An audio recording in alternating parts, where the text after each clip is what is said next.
Hey everybody, welcome back to Fundamental Games. Today I want to share with you a new playthrough experience for Legends of Novus. Now I've done this a few times with the original prototype and through Tabletop Simulator using a lot of these visuals, but today I really wanted to go through the actual physical components that the game will be comprised of instead of some mock-up images on digital or instead of a lower quality components that you might have seen in the prior videos. So this is going to use the components that are produced by Print and Play Ad Magic.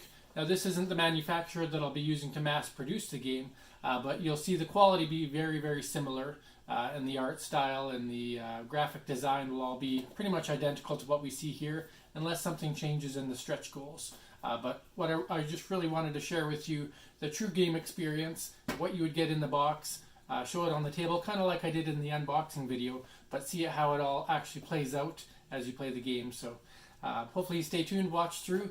I'm going to play just as solo play to make the game go a little bit faster, because as soon as you add in another player, you add anywhere from 10 to 15 minutes of game time.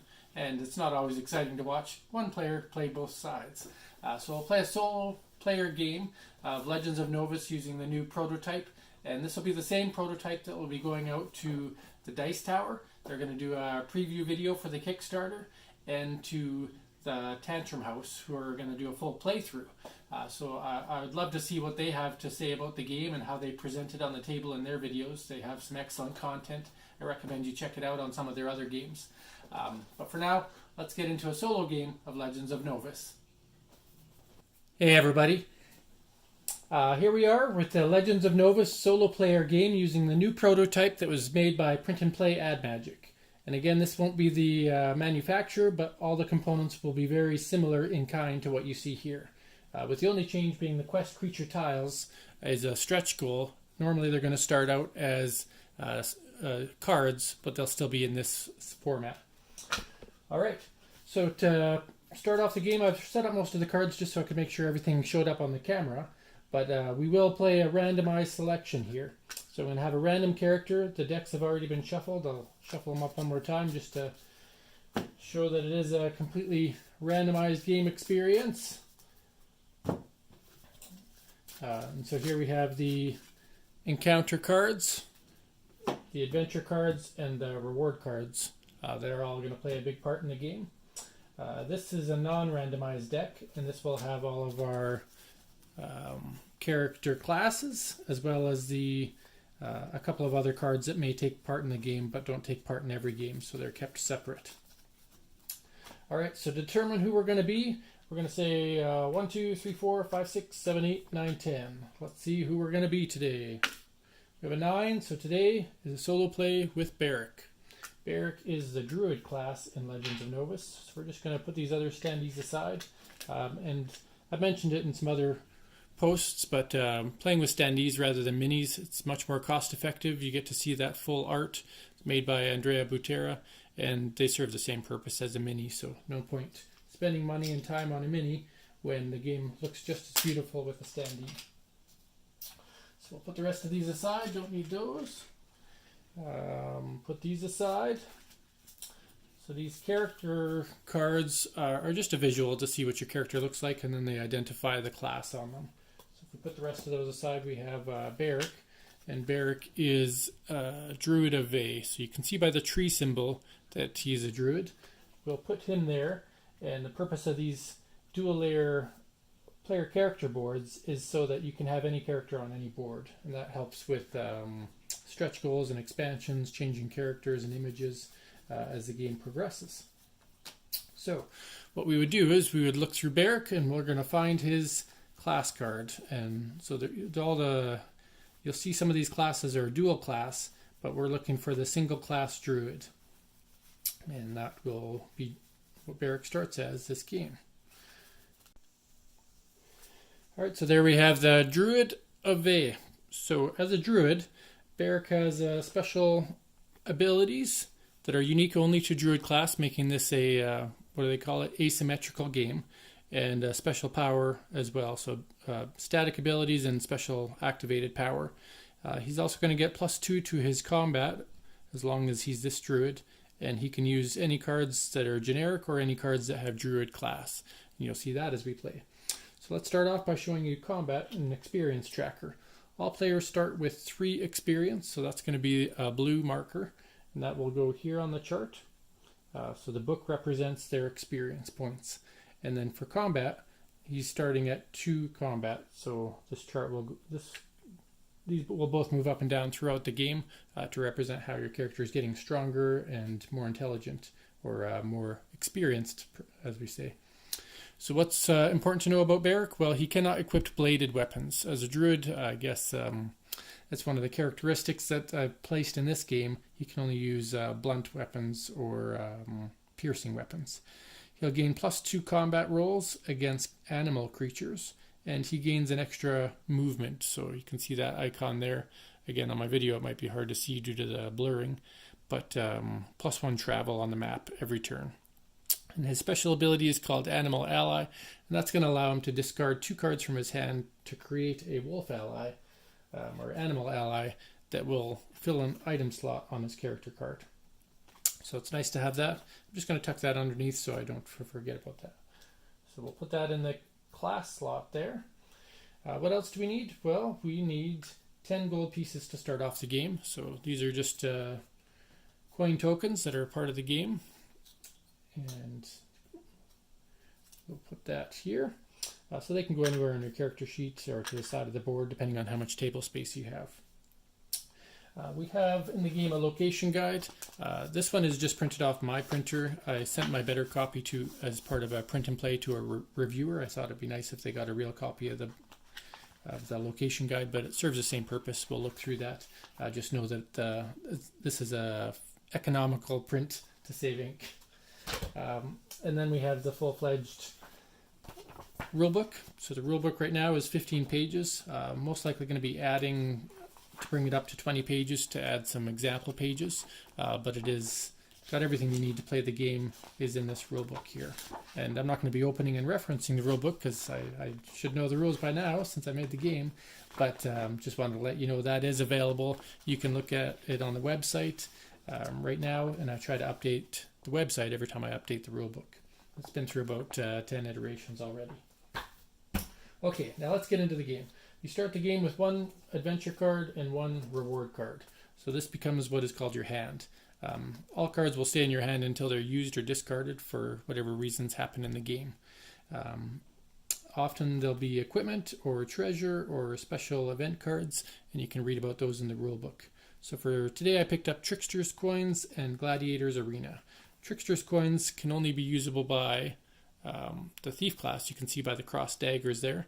So Beric won't actually be able to use these, but he could sell them in any city for 5, or they're a card that will be eligible to discard for his power.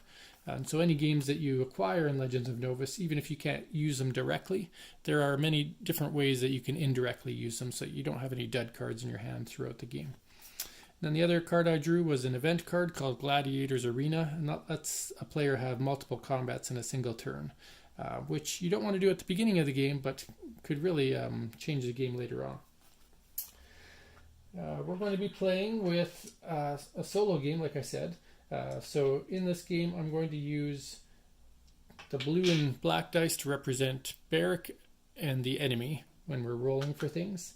And I'm going to use these dice as a turn tracker. Because this is a solo game, we have 15 turns to try to gain the winning condition. I'm going to set this up. We're on turn 0, and it's going to go up to the end of turn 1. Or we'll say we're on turn 1, so 0, 1. Now when it comes to solo game, the way I have it written in the guidebook, I'll just read it directly from the rulebook so that this is how you would play. The goal to win a solo game, you must demonstrate your heroism by defeating 3 quest creatures and completing at least 1 quest adventure within a specific amount of turns.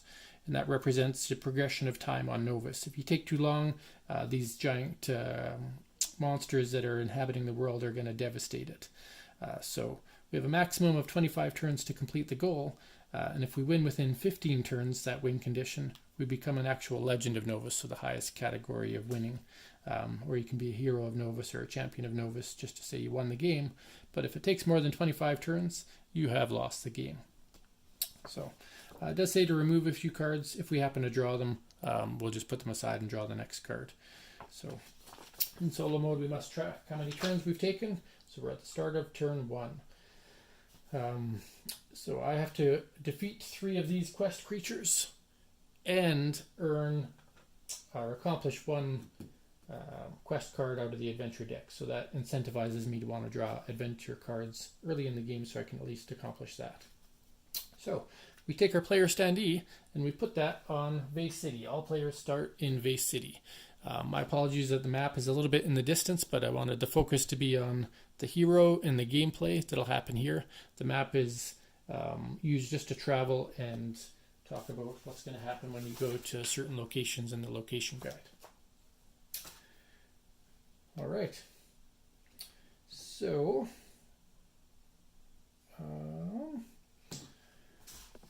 first thing we're going to do is we're going to see that we don't have a lot of equipment on our hand. So in this turn, since we didn't get anything to equip with, it might be best to perform the explore action. So on your reminder card, it can tell you what you can do, and this will come with the game as well. It'll have all the reminders you need plus exchange information. But I'm going to implement the explore, which means I'm going to explore the place that I'm in.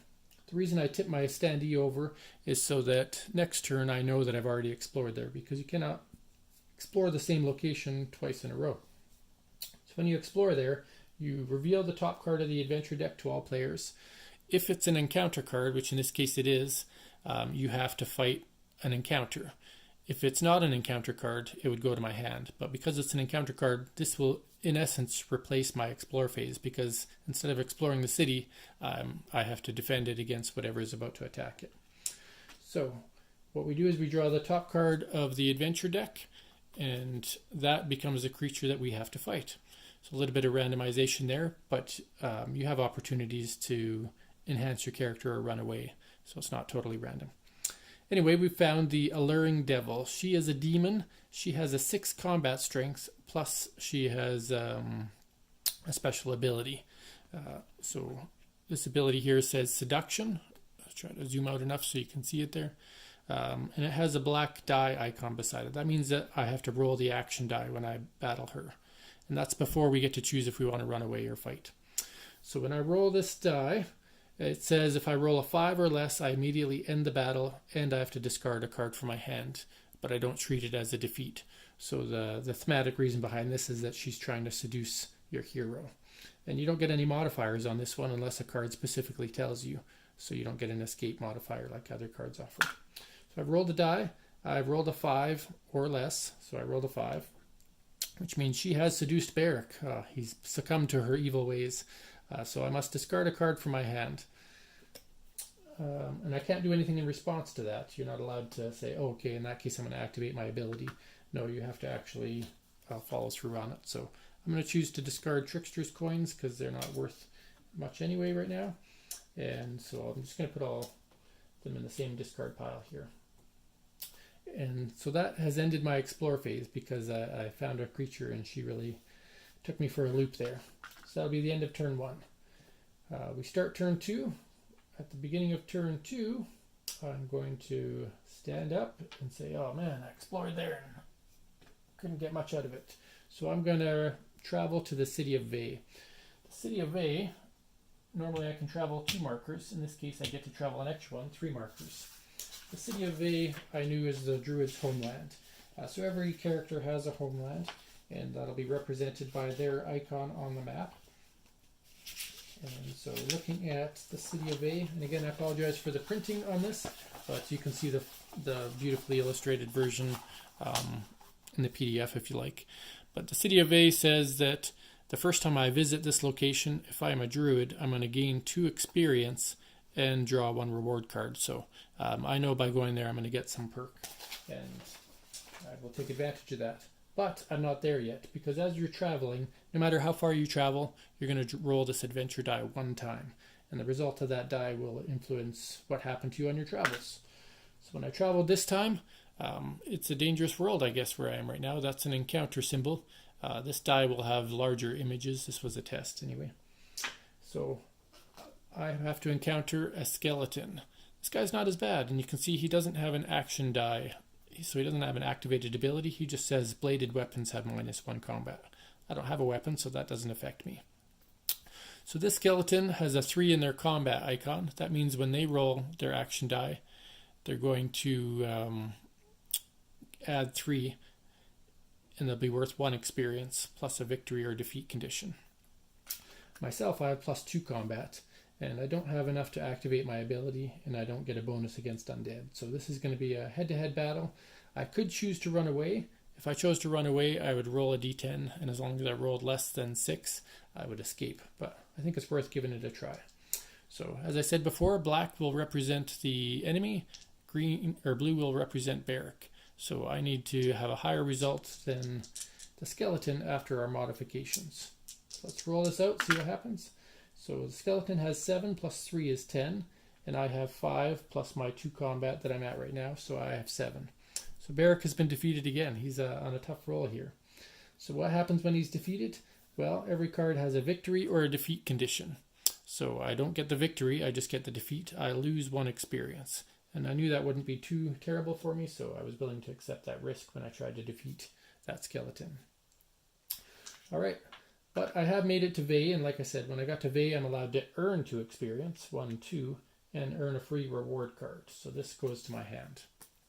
So Beric has found a Brooch of Flying, which for him is actually pretty decent, because if he equips it, he's going to gain traveling. Instead of being at 3 that he's at now, he's going to be up to 4 travels, which is pretty fast in this world.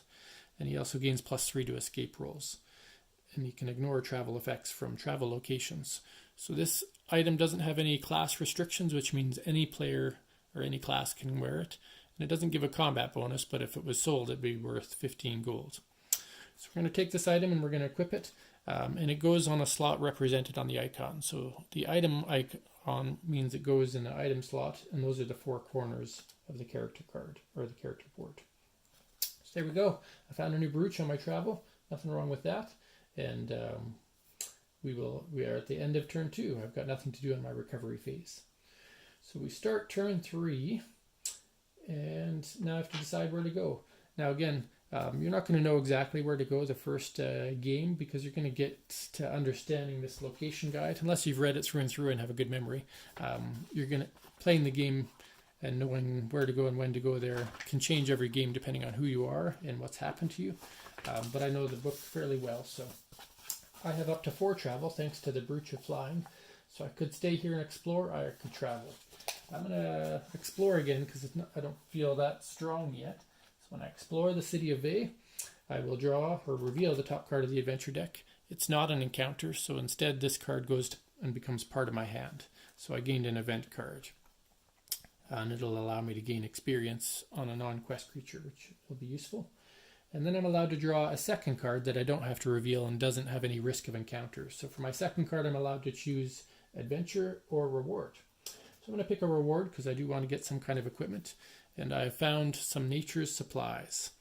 So Nature's Supplies is a druid item, you can see by the tree there.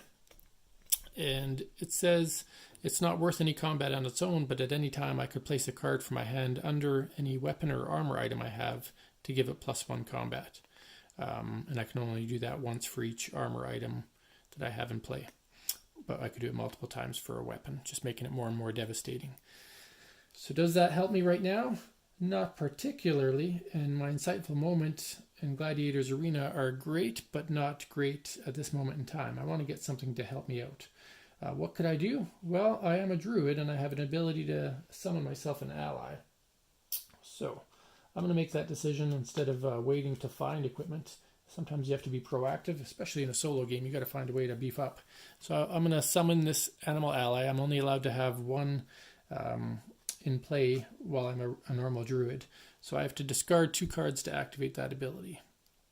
I'm going to discard a Gladiator's Arena, and even though it's a druid item, actually, you know what? I'll discard these 2. Gladiator's Arena and Insightful Moment. So I'm going to keep my nature supplies, but I get my ally here. My animal ally is worth 2 combat, and they're not affected by anything that affects equipment cards. So if something says destroy equipment, I don't have to destroy my wolf. So I get 2 combat there. I'm up to 4. When you have a certain amount of experience, you do get a combat experience. You gain a certain amount of combat bonus as well. So that I didn't add on yet. I'm at 4 experience. So this chart here shows me that I will get 1 extra combat. So I'm now sitting at 5 combat, which is a bit better for me. Alright, so I've now explored. I have nothing else to do in my recovery phase, so that'll be the end of turn 3, and we'll move on to turn 4. So we go to turn 4, stand up, can't explore there again, and have to decide where to go. Well, I might want to have an encounter, and there are certain spots on the map that will guarantee an encounter. In particular, the Dark Woods of Veyland. So they're really close by, and what happens in the Dark Woods of Veyland is if you explore there, instead of the usual explore effect, you're guaranteed to get an encounter with an animal. So at least I know what I'm going to fight there. But they're going to get +2 combat.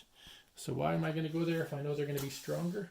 Well, remember, the Druid gets +2 against animals as well, so that'll kind of negate each other. So it'll be an even battle, and I want to gain a little bit of experience with the potential of earning some reward cards. So I will spend my turn traveling to the Dark Woods of Veyland. I will roll the travel die.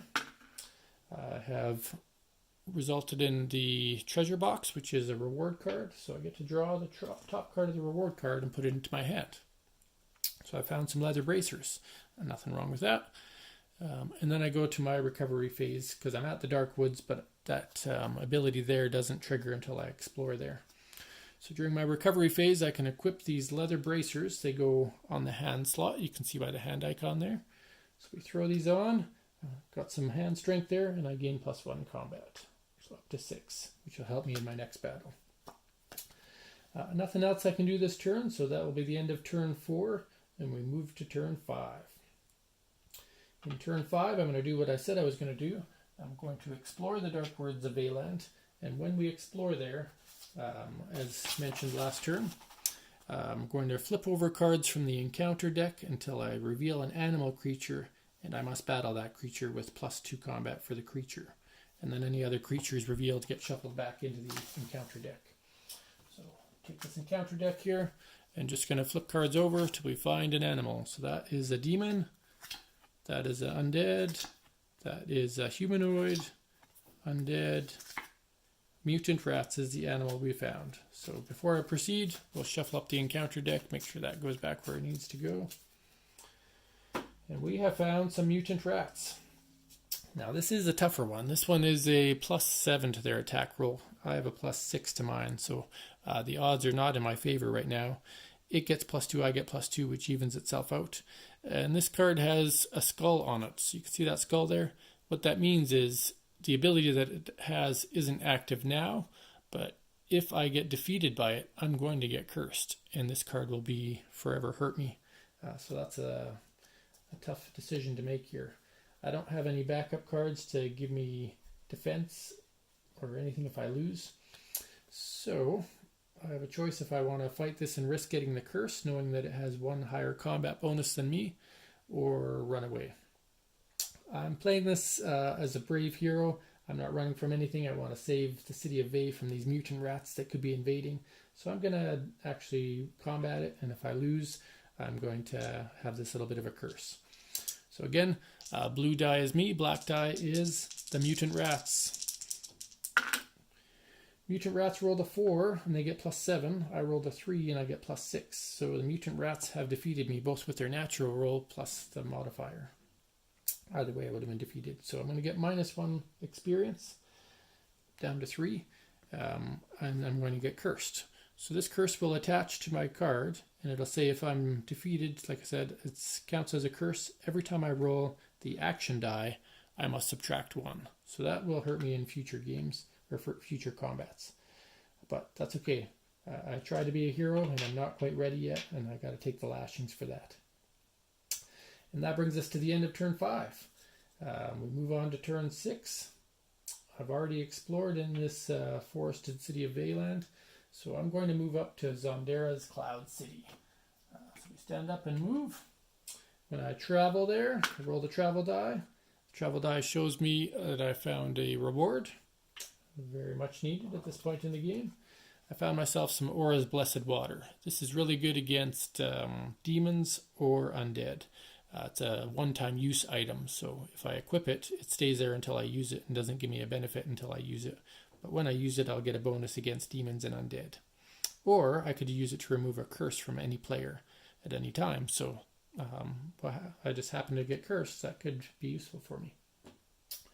But we're not there yet. We are still in our explore phase, and we made it to Zandera's Cloud City. So Zandera is the original wizard of Novus. He discovered magic before anybody else in the world, and eventually became the most powerful wizard, and has a school there that he teaches others with. Anyway, that's just a little backstory. So Zandera's Cloud City has an explore option. If I explore there, I'm going to gain 2 experience and an adventure card, and each player can only go there once a game for that ability. So I went there for a reason, so I could explore there next turn and maybe earn that experience back. So safe in Cloud City, the turn 6 comes to an end after I equip my holy water. And I'm not going to remove it to get rid of my curse yet, because I can do that anytime, even right before a die roll. Instead, I'm going to end my turn and go to turn 7. On turn 7, I'm going to explore Zandera's Cloud City. I'm going to gain that 2 experience. And again, anything on in the book that says explore, it means it replaces the standard explore action. All right. So when I explore, I got that 2 experience, but I also get an adventure card. So I get a bonus card there. This is a rare treasure, and it's worth 50 gold pieces if I cash it in. I think that's probably a good idea.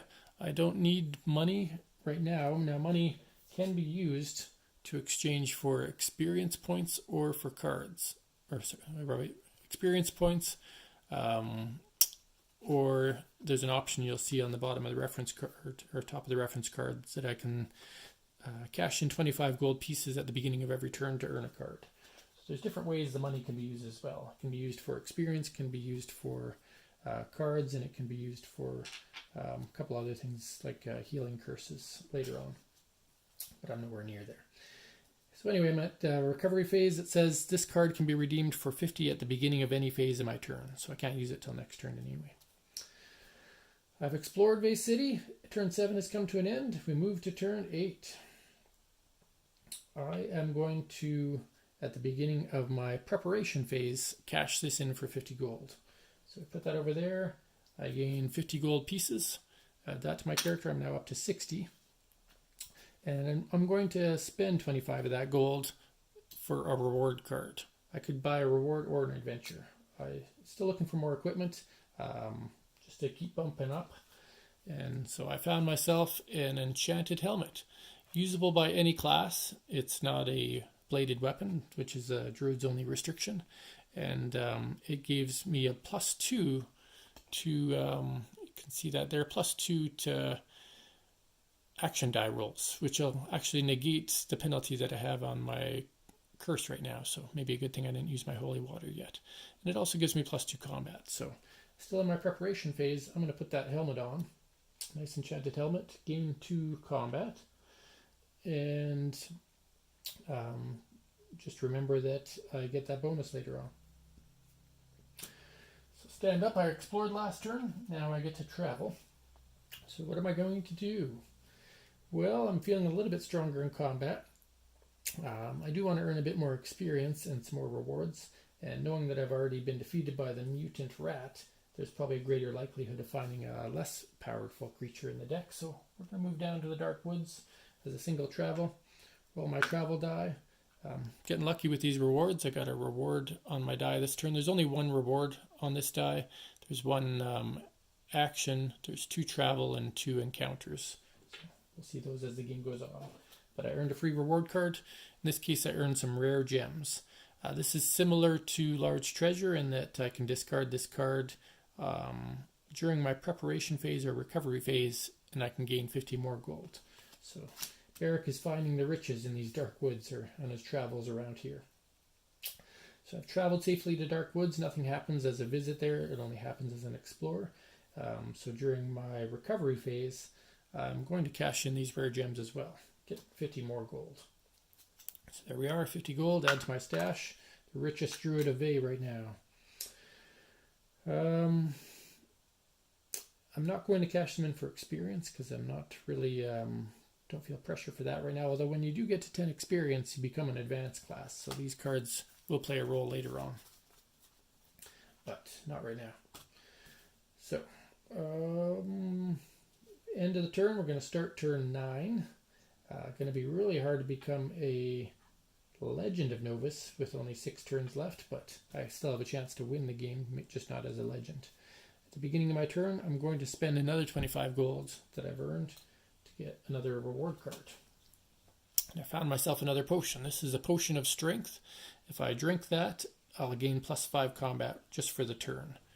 And if I win a single round of battle, I'd win the entire battle, which doesn't matter in normal combat, but does matter in quest creature battles. So we're going to put that on. I like having some flexibility, so now I've got 2 potions. My 4 item slots are full, which means I couldn't equip another item, even if I wanted to. This is still in my hand.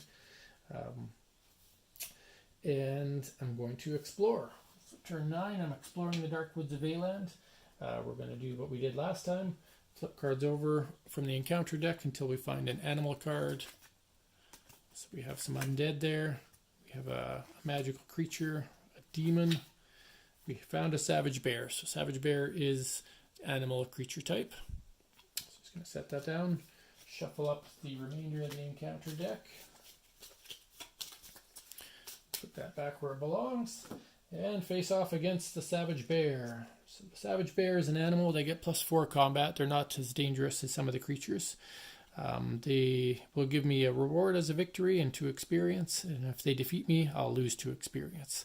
Now they have an action ability called a savage swipe. So that savage swipe says I will roll the action die, which is what the icon indicates, and I will add my experience to the roll. If that result is less than 10, I'm going to suffer 2 combat. So I'm going to roll the action die. I'm going to get -1 from the rats, but I'm going to get +2 from the helmet. So I'm going to get +1 to this roll, and I have to get higher than 10. So +1 to the roll plus my experience of 5. So really I'm going to add 6. So I roll the die, I add 6. My result is 10. I rolled a 4. So if my result is less than 10, I'd suffer -2 combat this turn. I managed to dodge that savage swipe. So that brings us to the real combat. Now, this is an animal. Because I'm in the Dark Woods, it gets +2. But because I'm Beric, I get +2. So that evens out. So basically, I'm going to add my combat power, which is 8. They're going to add 4. And we'll see who wins. I'm not running away. So I rolled a 0, which on a 10-sided die is a 10. So 10 plus my 8 is 18. And the bear rolled 8 plus 4, which is 12. So the bear has been defeated. Yay, Beric has won his first battle. So what is he going to earn? First off, 2 experience points. So move up to 7. Whenever I move up in experience, I usually reference the chart, see if I get any additional combat. So when I got higher than 6 experience, I get 1 more combat. And that can go down as you lose experience too. And then I gain a reward card, and this guy goes to the discard pile. So gain another reward. Found myself a Cloak of Concealment. That one gives me +3 to escape rolls. I can equip another body item. You can see that equips on the body part of the character sheet and is worth 1 combat, or I could sell it for 15.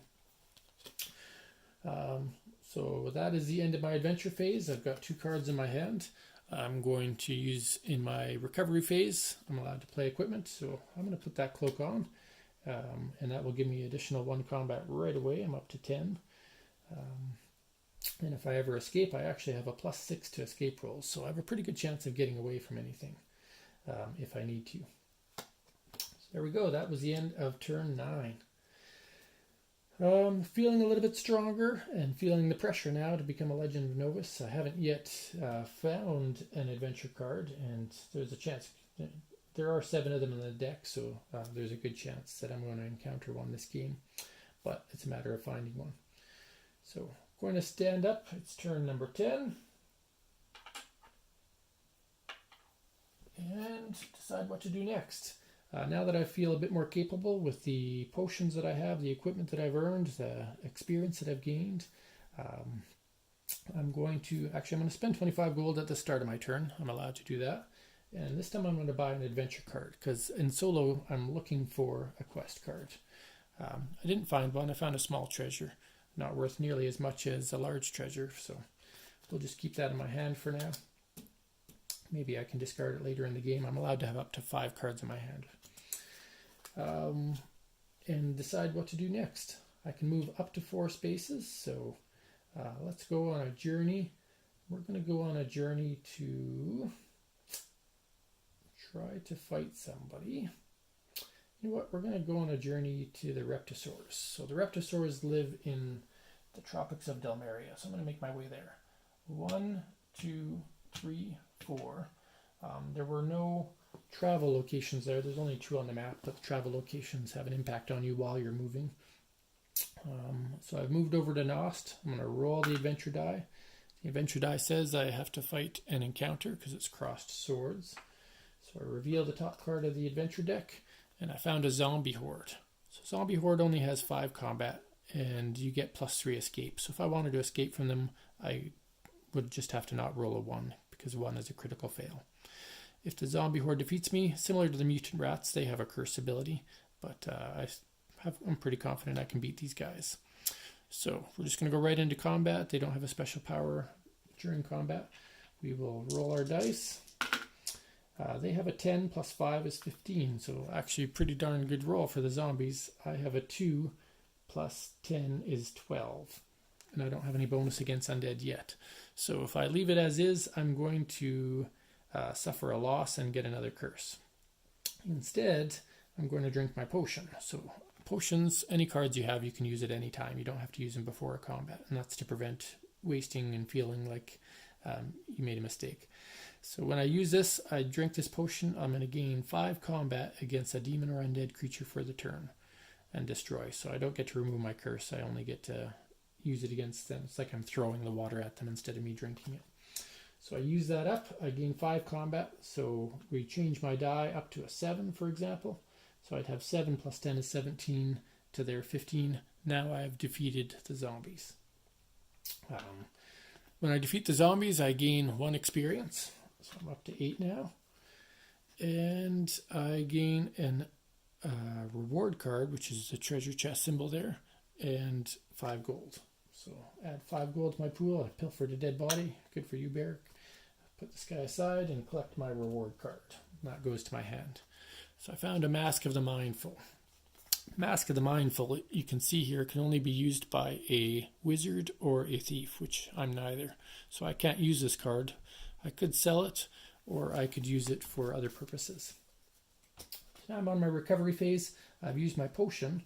I'm safely in the city of Nost, so before I do anything else, I'll show you what the city of Nost is. City of Nost.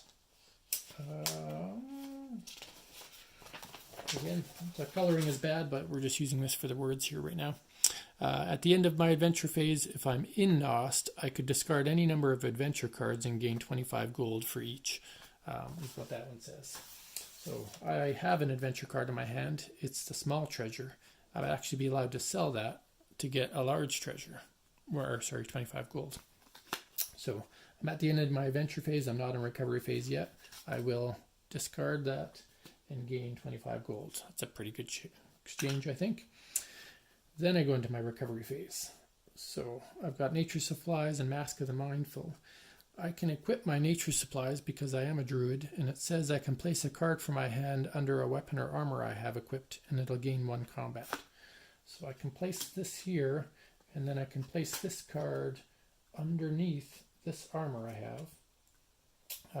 So this is a druid specific card, and now I'm up to 11 combat. So it just helps me get just that much stronger, which is useful.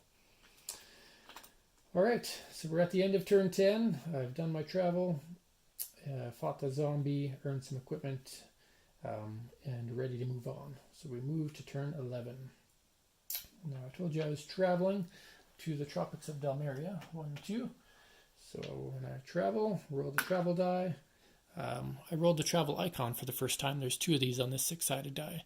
And so that icon gives me either an additional move this turn, so I could have moved further, but I don't need to, or I gain 10 gold. So I'll take the 10 gold option, so that the die roll always serves a purpose at least. And we made it to the Tropics of Delmeria. Now, Tropics of Delmeria is an explore location. So we'll pull that up here for you. Tropics of Delmeria says, if you have not defeated a Reptosaur this game, you get to battle one. When you, it's an encounter, but it is an explore as well.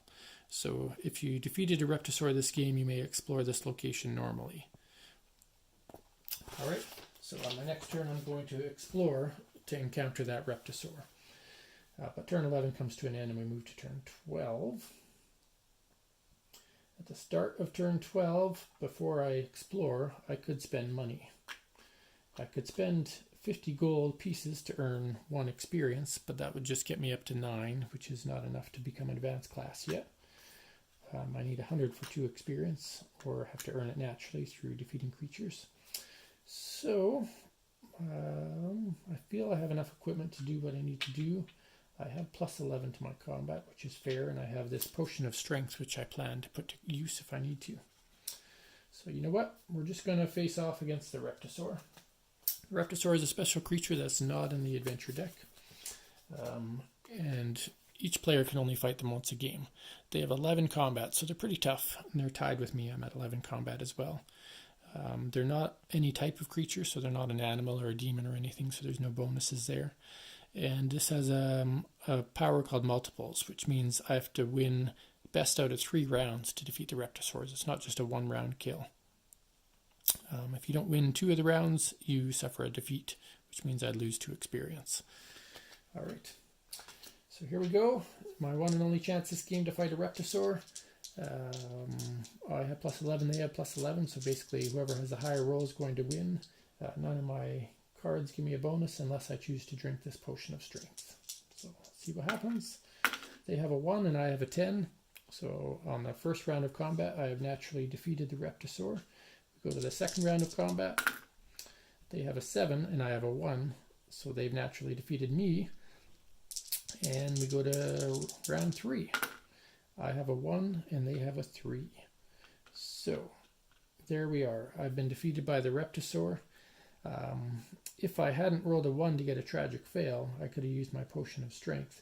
But a tragic fail means that no matter what modifiers you have, you lose that round of combat. So there's always a chance to lose, even against a goblin. Maybe he knifed you in the toe and really changed the time of battle. So Reptosaur's defeated me. I lose that 2 experience that I was trying to earn. And at least I don't lose anything else, but I can't fight a Reptosaur again this game. That was my 1 chance. So that's unfortunate, but can't win them all. But I'm not going to give up. I'm going to move on to turn 13. And going to maybe go try to fight a quest creature, because we're getting, we need to do something in this game. The quest creature I'm going to go after is called Juragon. Juragon has a 12 combat, and that's really what I wanted to save my potion for. That's why I didn't use it on the Reptosaur in turn 1.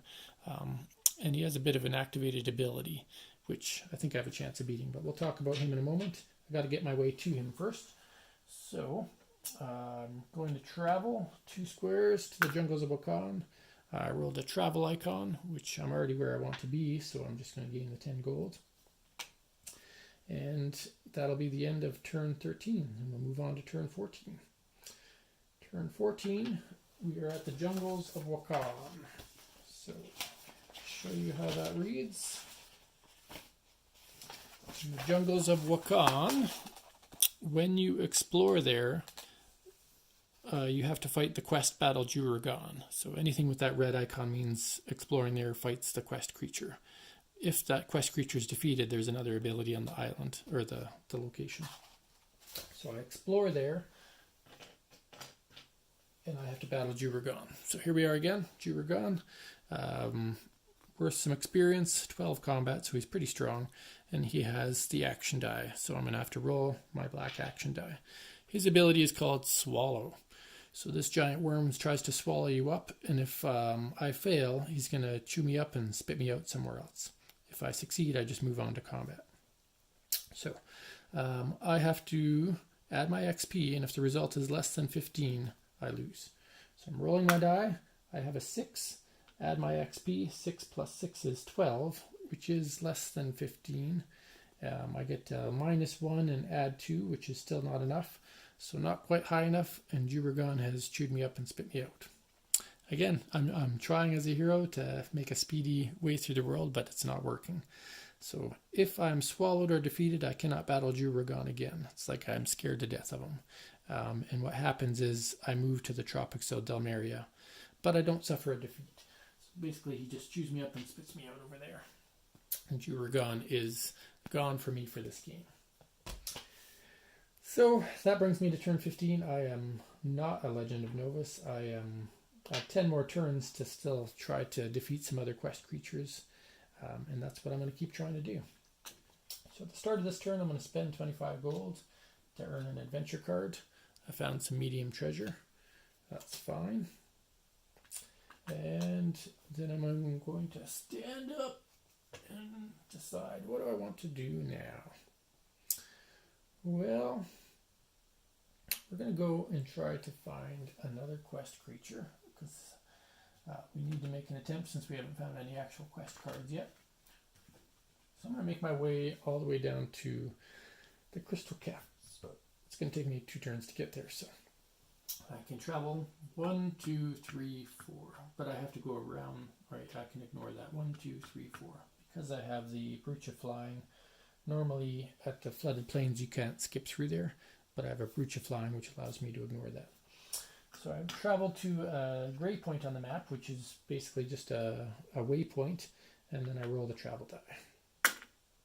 I found a reward. I'll take that. We found a Ring of the Griffin. So Ring of the Griffin gives me an additional travel, 0 combat, and more escape. So it's very similar to the Brooch of Flying, except it's on your ring instead, or on your hand instead. My item slots are full, so I've got nowhere to put this right now. But the Brooch of Flying is strictly better than the ring, so I don't really need to have that on anyway. But what I can do is I can activate my Nature's Supplies and put this under a piece of armor I have to give me an additional +1 combat. So up to 12 now. Alright. So I'm safe there. That's the end of turn 15. Officially not a Legend of Novus. On to turn 16. 16, I'm traveling to the Crystal Caverns. Roll the travel die. Facing an encounter. Now you're going to find that now that I'm much stronger, I've learned the ways of the world, I'll have a better chance of defeating any creatures I encounter. Coming across a Manticore, one of the tougher creatures in the random deck. This one has stinging spikes as an active or action ability, so we're going to roll that first. I rolled a 9 and I add my XP, so 9 plus 6 is 15. If the result was less than 15, I would suffer from some spike damage there or have to escape. Actually 9 minus 1 plus 2, so I actually got a 16. So the ability doesn't do anything. I don't have to escape or suffer anything there. So it's a natural battle. They get +9 to their roll. I get +12. So I have a chance of winning this one. So they rolled a 1. They don't suffer critical fails. So 1 plus 9 is 10. I have 4 plus 12 is 16. So I have defeated the Manticore. When I defeat the Manticore, I gain 4 experience. 1, 2, 3, 4. And I gain 2 rewards and 50 gold pieces there. So I will take 50 gold pieces. That's a nice victory. That'll help. And 2 reward cards will help as well. So that was a good battle to have on my way. And I found some full plate armor and a large treasure. So some more goods to help me on my way. And then we go to my end of turn step, or my recovery phase. So on my recovery phase, I do have the opportunity now that I've hit 10 experience to become an advanced class. An advanced class is a dual class, and you can pick any advanced class that shares an icon that you currently have for your class. So I'm just going to pull out all the Druid ones here. Yeah, so there we go there. Whoops, where's that fourth one? Oh, there. So these are the 4 that will be in the game. Brutal Beast form, Superior Summoner, a Spiritual Saint, or a Relentless Ranger. Brutal Beast form, this one's kind of designed if you've struggled in the early game, you managed to get experience but not a lot of equipment, because Brutal Beast form can't have armor or equipment rewards equipped. So really they have to have a fairly clean slate on their equipment sheet. So I'm not going to be a Brutal Beast form this game. That gives me Relentless Ranger, Spiritual Saint, or Superior Summoner. A Spiritual Saint allows you to gain additional ally cards, including a Pegasus. My slots are pretty full and I don't want to lose those, so I'm going to choose to not be a Spiritual Saint. So that brings me over to Superior Summoner or Relentless Ranger. Superior Summoner also allows you to summon more animals by discarding cards, and you can have all 4 of your corner slots filled with allies. So I'm going to just go with the Ranger this game. The Ranger says I'll gain combat if I have 2 weapons equipped. I'll gain experience each turn if I gained experience that turn. And they give me +3 combat instead of +2. So what happens is my Druid card goes away, and this replaces it. And because it's 1 higher, my combat goes up by 1. I no longer have the Druid's +1 to travel. But again, if I gained experience during the adventure phase, then at the beginning of the recovery phase, I gain 1 experience. I'm in the middle of my recovery phase, so that doesn't happen this turn. But basically, any turn I gain experience, I'm going to gain an extra 1. So that's a nice perk. And then they have a special ability called a Legendary Battle. If they discard 3 cards from their hand, they can gain +3 combat in a turn. And if they defeated at least 1 creature, they're going to gain even more experience. So just creating epic battles against normal creatures is what that does. And it can be a regular creature or a quest creature. So that is the Relentless Ranger. I pumped myself up to a dual class by learning and traveling in the world. And that will bring me to the end of my turn. So at the end of my turn, I've got nothing I want. I could equip this full plate armor. The only thing it can't be equipped by is a wizard, so hard to picture a ranger in full plate, but in this game that can happen. So is that worth it? Do I want to have that ability? I think so. So I'm allowed to have another piece of body armor. I equip that. I get 3 more combat. I lose 3 to my escape, which is fine. And I am an advanced class, so I don't suffer a negative that it shows there. So I've got that armor equipped. So now I have 2 cards in my hand, and it's the beginning of turn 17. At the beginning of the turn, I am going to try to get another card in my hand. So the reason I'm not buying experience is I really want to find a quest card from the adventure deck. I didn't find one. I found an encounter card, but that can go to my hand because the encounter only happens if you are traveling. So now I've got 3 cards in my hand. And I am at the Crystal Caverns. I'm going to explore here. So again, we'll pull out the location guide.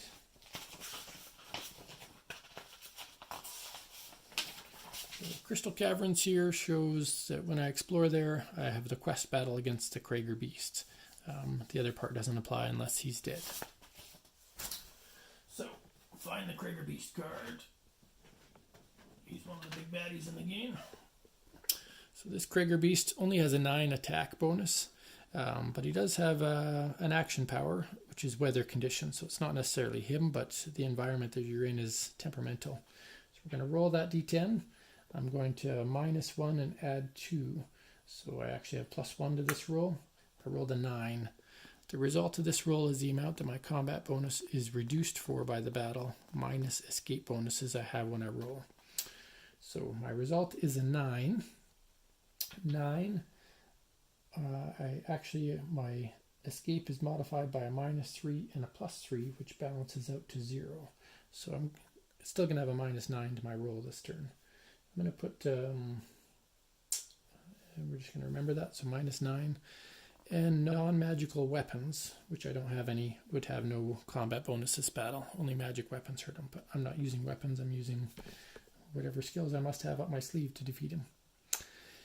So, -9 to my combat, which means instead of 16, my combat is going to be a 7. 7 against 9 doesn't sound fair, especially in a best of 3 battle, which is what quest battles are. But I do have 2 tricks up my sleeve. The first one is my Relentless Ranger power, and the second one is my Potion of Strength. So if I want to go all out on this guy, I can.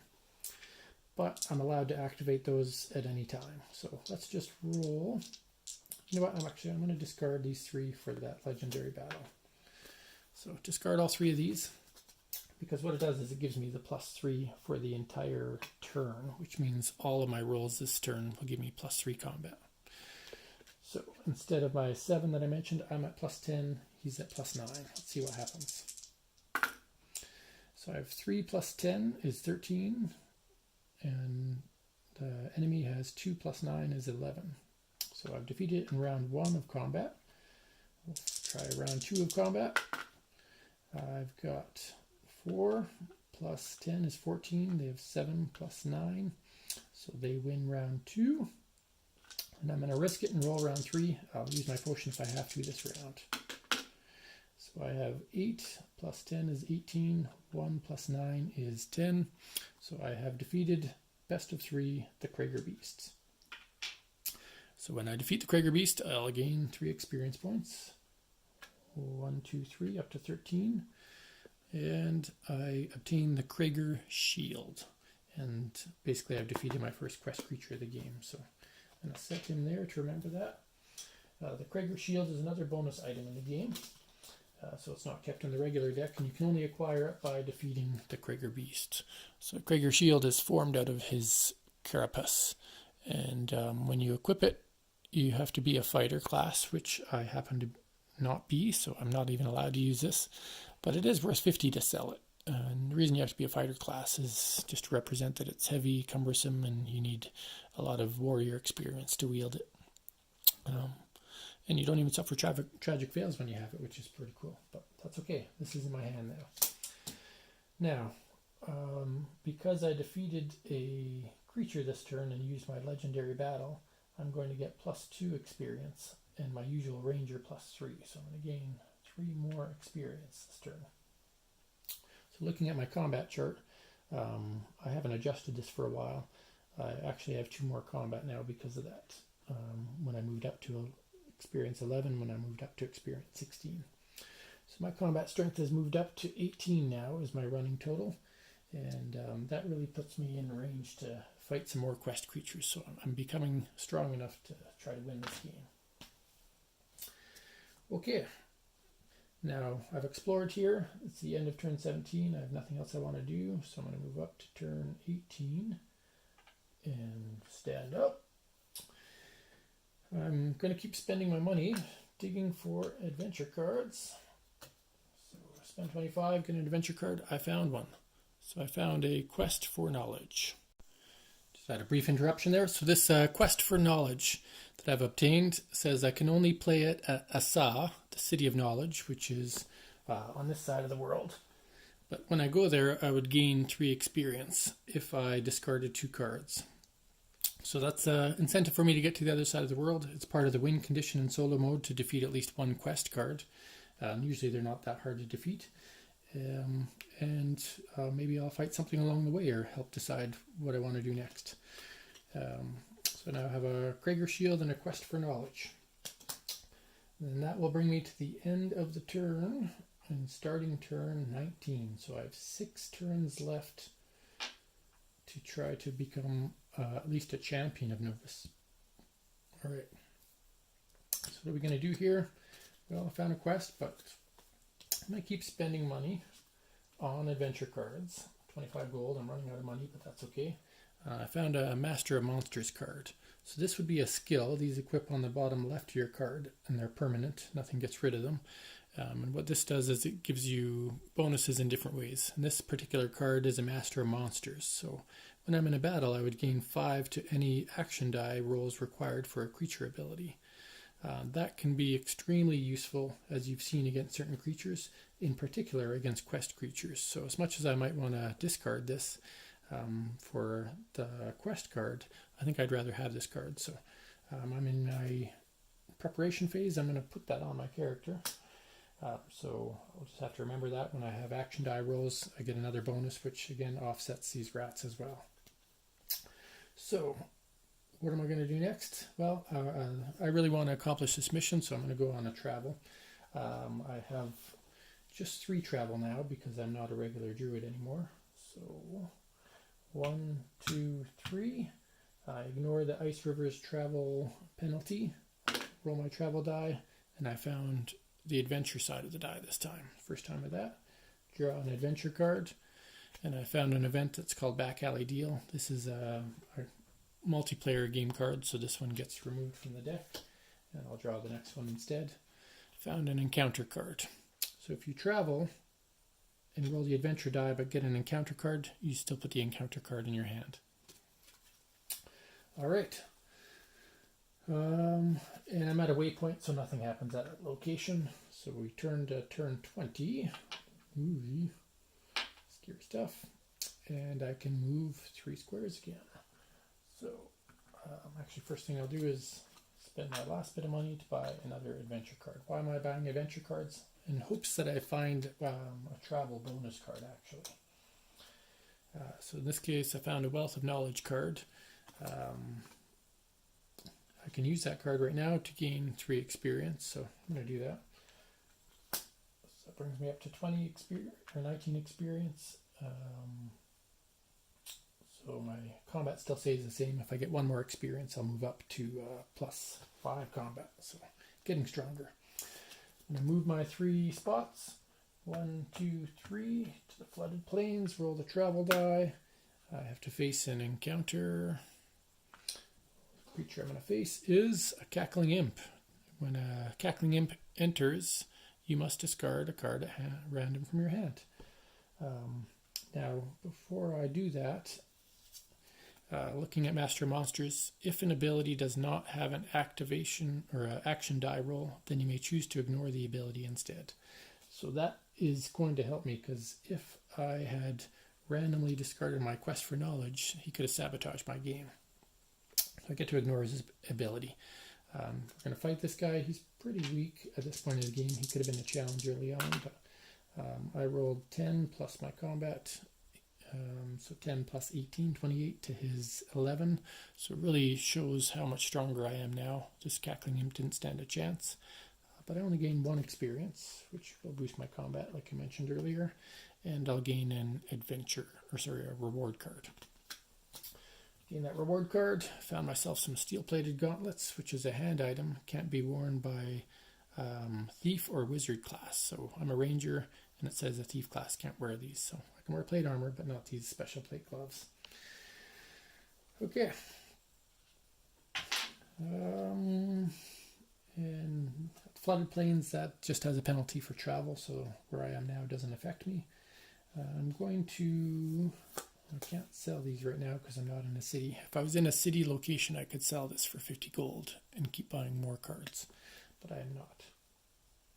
But I'm going to get to a city, so let's get there. 1, 2, 3, travel to a saw, roll my travel die. Whoopsie. Yeah. So I rolled an encounter. When I roll the encounter, I flip over this card, found a giant spider. Giant spider has an action ability, and if I rolled a 5 or less, I'd be trapped. So I get to add 5, 6 to my roll. So as long as I don't roll a 1, I don't fail. I didn't roll a 1, so I don't get trapped in the spider's web and lose the rest of my turn. This guy gets a +5 to combat. Again, this will be a landslide victory for me. So later in the game, your real objective is to get to these quest creatures. These guys become more of a nuisance, just representing how powerful you are. I have 6 plus 19 to their 5 plus 6, so they have been demolished, and I'll gain 2 more experience, up to 22 experience, and 2 reward cards. There we are there. I found a staff and a mace. So no shortage of cards now, which is good. And I forgot my ranger ability, so I gain another experience this turn. I am in a city location, so now that I'm on my recovery phase, I can use this quest for knowledge. Quest for knowledge, discard 2 cards. And you have to have 2 cards to do it, so I'm going to discard this mace and these gauntlets. When I discard those, I accomplish the mission, so I gain 3 more experience. So I'm now at my max +5 combat. Any other experience I get is just for bragging rights, I guess. But I've accomplished a quest card. So now I have accomplished 1 quest card and 1 quest creature, which means I need to defeat 2 more of these to successfully win the game. So what can I do now? Well, I don't have to explore there. So I'm going to go to turn 21. Actually, at the end of my turn, I'm going to sell the Krager Shield for 50. And then at the beginning of my turn, I'll spend 25 to buy an adventure card. So I found another skill card called a Master of Fates. Whenever I would draw my first adventure card in a turn, I could draw 2 cards instead. That could help me because I'm digging for a travel card. So we'll put that on. Okay, start of turn 21. I've got no way to speed up, so I'm going to travel north to try to defeat Asmakai. 1, 2, 3. Travel die. Found a reward card. A light helmet. Not too useful to me right now, but that's okay. And that'll be the end of this turn. On to turn 22. At the start of my turn, I will purchase an adventure card, but because of my Master of Fates, it says I can draw 2 cards, pick one, and put the other one on the bottom. So draw these 2 cards. We have a curse or an encounter. I definitely don't want the curse, so I'm going to draw the encounter and put the curse on the bottom of the deck. Still not quite what I need, but it is what it is. Alright, and then I get to travel. 1, 2. Roll a travel die. I rolled a travel icon, so I'll just take the 10 gold. And that's the end of turn 22. I don't have 25 golds, and I can't sell in a demonic temple of sick. So I'll go to turn 23 and explore the demonic temple. When I explore the demonic temple, I must fight Asmakai. Asmakai is a +23 combat creature worth lots of experience, and he's got a devastating ability called the Mind Crusher. So, Mind Crusher, we're going to roll a d10. I'll just roll it now, just to show we did it. I rolled a 10. 10 plus my experience, which is 26, so I've rolled a 36. If the result were less than 23, which it's not, I would have to discard my hand and run away. Put the fear of God into me. His particular ability really prevents you from fighting him when you're really early in the game and trying to blow away and get his experience. Sometimes you can have a lot of combat, but not a lot of experience. All right, so his +23, and I have +26 to +20 to my combat roll. So he still has advantage. I am fighting against a demon creature, so I don't have any specific bonuses for that. So let's just roll. It's best of 3. We'll see what happens. I'm not going to use my ranger ability. So he has a 2. I have a 5. My 5 plus 20 is 25. His 23 plus 2 is 25. So it's a tie, and characters always win ties. So round 1 of battle. Round 2. He has rolled I rolled a 7. And he rolled a 6, so he has 6 plus 23 is 29, and I have 27, so he won round 2 of combat. We'll go to round 3, and we'll drink this potion if necessary. So he has 4 plus 23 is 27, I have 6 plus 20 is 26, so I'm going to have to use either a potion or discard 3 cards to get my ranger ability. I'm going to save my potion for the dragon, and I'm going to discard these 3 cards to get my ranger bonus. So I've defeated Asmakai. Cost me a few cards, but that's all right.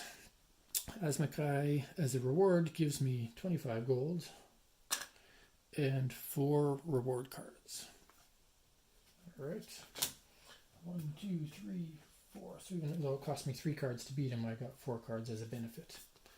So there we are. So what did we find here? Staff of the Ram, the first weapon card that I've decided I want to keep. Leather armor, holy symbol, war horse, and the staff. So the staff is wizard only, the war horse is fighter only, the holy symbol is priest only. And any of these I could have dual classed into earlier, so they're still useful in other games. Leather armor, I already have plate armor, and a staff of the Ram, which is a two-handed weapon. Two-handed weapon means that I can only equip one hand unless a card such as Leather Bracer says I can have an additional hand item equipped. So we go to my recovery phase. I'm going to equip this Staff of the Ram. This is for a druid, but I'm part druid.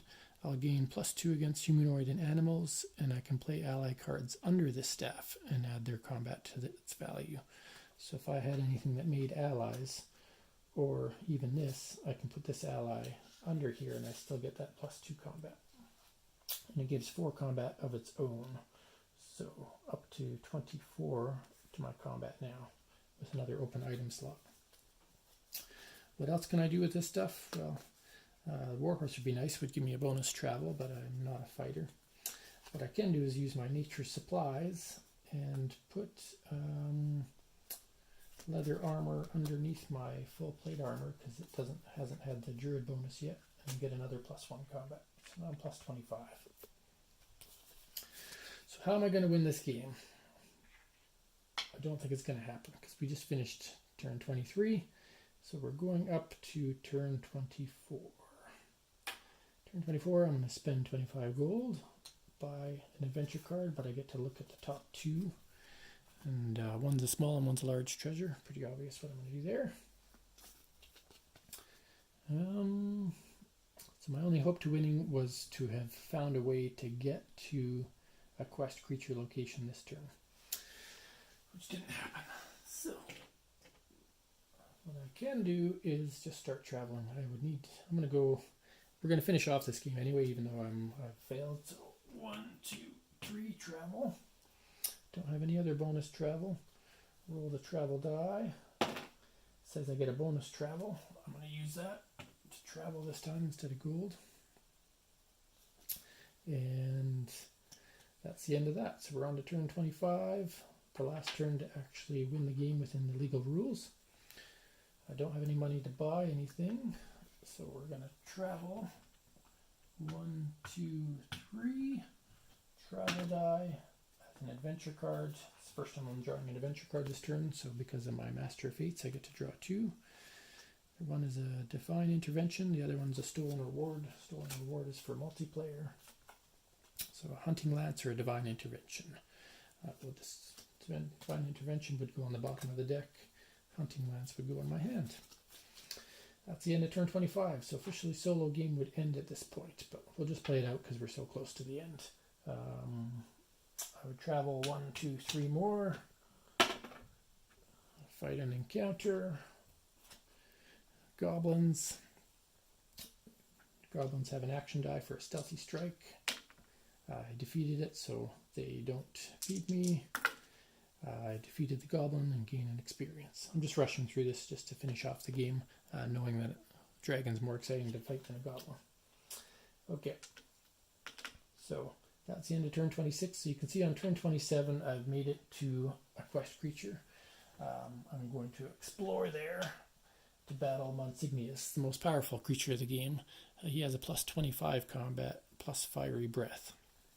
So fiery breath requires me to roll the action die. I rolled a 2. I add my experience, which is 27, so my result is 29.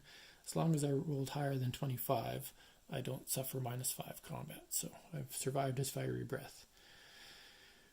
Alright, so for this epic battle, I'm going to discard 3 cards to get +3. I'm going to drink my potion to get +5, so I have +8 to my combat roll, +25, so +33. plus 33 to his plus 25. So I have defeated Monsignius. Now, using the Potion of Strength, you're so powerful that you only need one win, or one roll win, to beat him. Then I could have also played my Hunting Lance. So Monsignius has been defeated, and that's at the end of turn 27. So two turns away from winning the game legitimately as a hero of Novus, and 12 turns away from winning as a Legend of Novus. But if you've watched other videos, I have done it as a Legend of Novus. Sometimes you have to have a bit more luck in the beginning, but you still have to strategically explore the map and play your cards in a sequence that's most beneficial to you. Upgrade to the right class and do all kinds of things in a way that will benefit you. But it was a fun exploration, being able to have a quest for knowledge, defeat the Krager Beast, Asmakai and Monsignius, and travel the world and earn some exciting equipment. Hopefully you enjoyed this and got a good idea of how Legends of Novus plays out. This is just solo, so if you can picture a 3 or 4 player game, each player having kind of around the board and doing their own thing, but there are some other cards that would cause some interactions with each other. It's not a huge take that, but enough to annoy your opponents. Or sometimes you go and defeat the quest creatures they were planning to battle, or you may earn the equipment that they were hoping to earn.